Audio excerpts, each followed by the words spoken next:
လိုရာခီကိုရောက်ဖို့ပဲမဲ့တုံးမိန်လာပြီလေ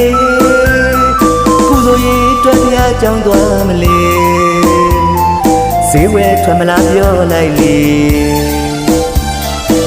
ဟိုနာဒီနာတွေ့လေပုံဆက်ခေါ်လိုက်လေဝမ်းစာရေးလည်းမနေလို့ပြီစူးစားရုံကတုံးမိန်ဘွားသမားလေး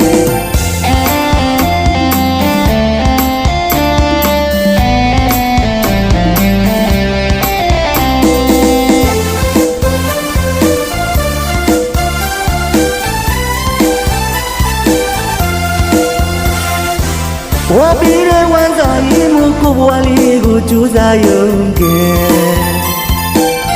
အဖေမေတွေ့လဲဖြစ်လို့တာသမီးသမီးများမိသားစုပေါ်နေတဲ့နေ့တိုင်းကြိုးစားရှာဖွေကရ